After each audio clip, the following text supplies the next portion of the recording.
Assalamualaikum warahmatullahi wabarakatuh. Kami dari kelompok 6 yang beranggotakan saya sendiri Giovanni Cesar Angelika dengan teman saya Hanifah Masrora.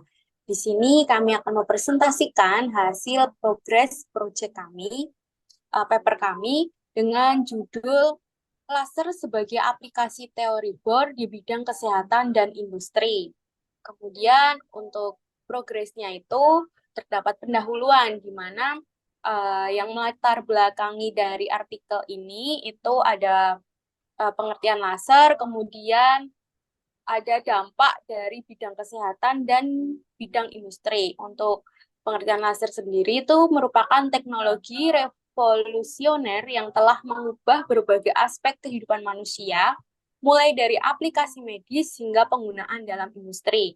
Kemudian prinsip dasar yang mendasari teknologi laser berakar pada teori atom yang diperkenalkan oleh Niels Bohr pada awal abad ke-20.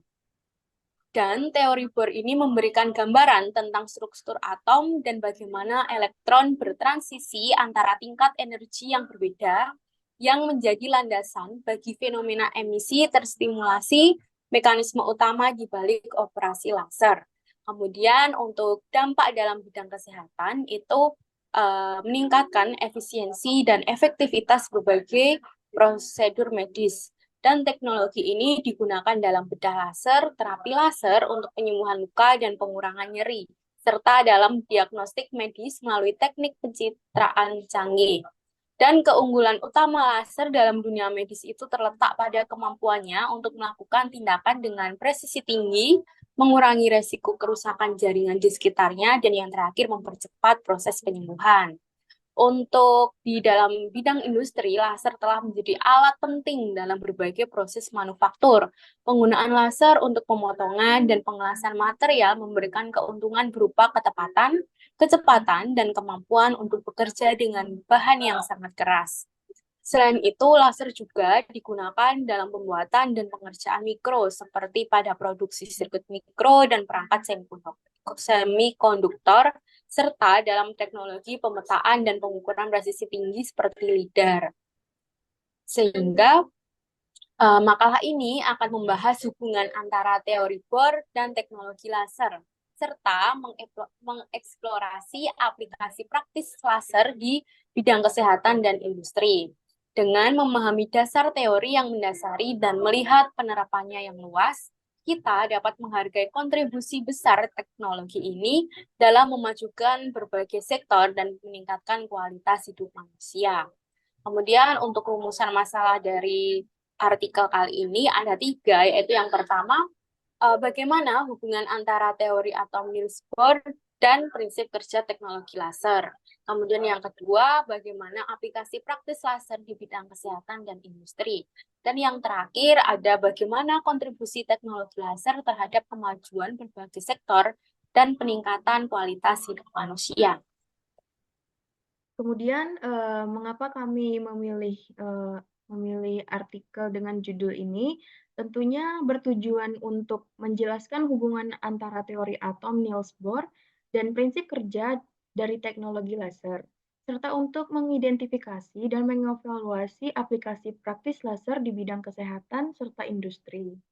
Diharapkan dengan memahami dasar teori yang mendasari teknologi laser dan melihat penerapannya yang luas, diharapkan pembaca itu dapat menghargai kontribusi besar teknologi ini dalam memajukan berbagai sektor serta meningkatkan kualitas hidup manusia.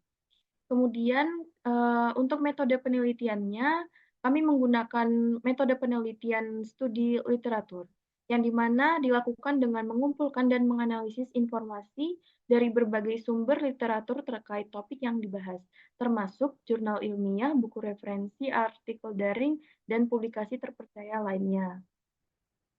Untuk pembahasannya, saat ini progresnya baru 2. Yang pertama itu ada atom Bohr, di mana atom Bohr ini berisi tentang penjelasan-penjelasan serta teori-teori dari atom Bohr. Salah satunya yaitu dari Sutomo pada tahun 2019, di mana Perkembangan teori atom telah mengalami beberapa tahap penting, dimulai dari teori atom Dalton, kemudian teori atom Thomson, teori atom Rutherford, serta penemuan partikel penyusun inti atom, susunan atom, dan massa atom relatif, hingga konfigurasi elektron dan elektron valensi. Kemudian, di sini teori Bohr mencakup yang pertama adalah atom terdiri dari inti bermuatan positif yang dikelilingi oleh elektron-elektron bermuatan negatif. Yang kedua, elektron dalam atom bergerak mengelilingi inti pada orbit tertentu yang dikenal sebagai keadaan gerak stasioner atau juga disebut dengan tingkat energi utama. Yang ketiga, selama elektron berada dalam lintasan stasioner, energinya tetap konstan sehingga tidak ada cahaya yang dipancarkan. Untuk yang keempat, elektron hanya dapat berpindah dari lintasan stasioner yang lebih rendah ke yang lebih tinggi jika menyerap energi. Begitupun sebaliknya.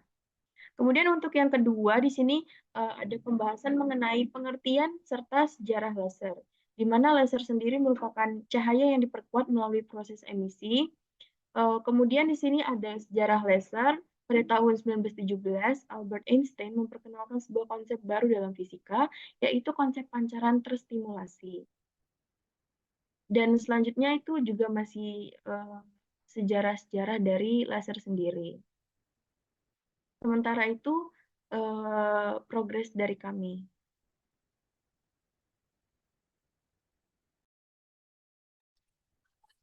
Untuk progres mungkin baru sampai sini, tetapi ada pandangan untuk menambahkan pembahasan yaitu kaitannya atom Bohr dan dengan penggunaan laser di bidang industri dan kesehatan. Mungkin itu untuk jadi tambahan kami, Bu. Jadi kami mohon masukannya dari Ibu Fai untuk kelompok kami, bagaimana tentang pembahasannya, dan mungkin lain sebagainya, seperti itu. Eh, untuk itu, presentasi kami cukup sampai di sini. Bila ada salah kata, mohon dimaafkan. Wassalamualaikum warahmatullahi wabarakatuh.